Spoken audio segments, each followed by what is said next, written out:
right, it's no secret Democrats will push forward any conspiracy theory that they can just to try and take down the president. As a reminder, most of the crazy stories they have put forward have all been proven false. We have the evidence. This is only a tiny bit of it. Multiple U.S. officials with direct knowledge of the briefings tell CNN that classified documents on Russian interference in the 2016 U.S. election presented last week to President Obama and to President-elect Trump included allegations that Russian operatives claimed to have compromising personal and financial information about Mr. Trump. A sort of dossier of alleged dirt that the Russians allegedly say they allegedly have on Donald Trump.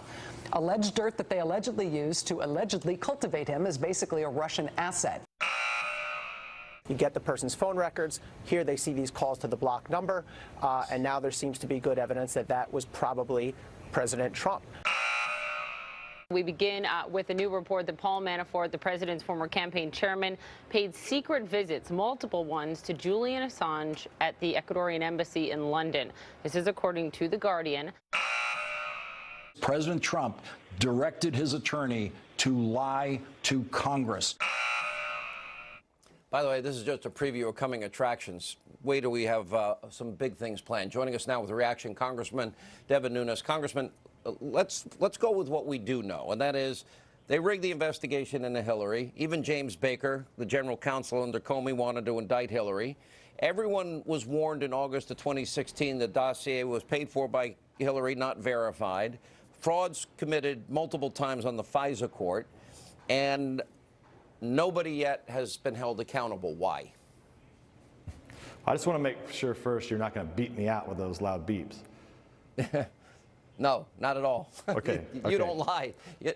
Lying Adam Schiff, it's not, we don't say that about you. Well, Sean, I think what you saw today is this is just another example of where you're going to need the beep soon, because you saw a fake news story this morning that leaked out, another fake news story this afternoon dealing with the Cohen testimony. And it's really becoming a circus around here, and it's like Groundhog Day, right? We get up, it's the same old thing. Now the Democrats are saying they're running a real investigation. Well, if they're running a real investigation, they wouldn't have staffers leak out things that end up not being true, which is what happened this morning with the so-called changed testimony. That's what we've been dealing with around here for 2 years. So to answer your question, what's going to happen, we are preparing a criminal referral that we will present to the Attorney General at the appropriate time. For many crimes, the obvious ones that you would know about would be lying to Congress, but we will also be looking at FISA abuse and all the other matters that we've been looking into, and it will probably be one then let me ask you this. Large referral. How soon will these criminal referrals be coming? We're probably going to be prepared in the next 2 to 3, 4 weeks. One of the things that is coming up, so don't mind all the shiny balls that you see running around Congress here with the so-called new investigation. Just ignore that. What people should be looking out for is next week, on March 14th, a federal judge down in Florida has ordered the release of depositions by Christopher Steele, who is supposedly the author of the dossier. I saw that. And David Kramer, who pled the fifth to this committee, who we know was handling and moving the dossier around to press outlets.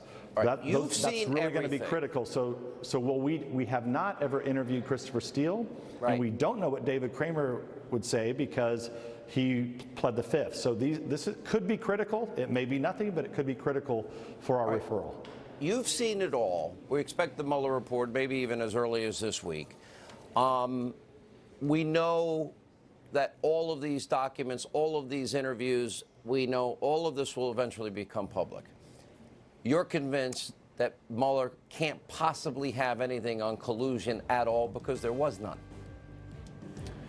Well, there was no collusion. The only collusion occurred between the Democrats and the Russians, and that we still are trying to get to the bottom of. Now, there's this obstruction route, which we don't know what Mueller's going to say on that. It seems pretty far-fetched to me. Yeah. But if you look at the Mueller indictments, they read like Russian spy novels, but at the end of the day, they don't have anything. They sound like Russian spy novels, but they don't have anything. And Andrew Weissman was briefed in the middle of all of this. How interesting. All right. We look forward to it. We're going to follow it. Congressman Devin Nunes, thank you for that update.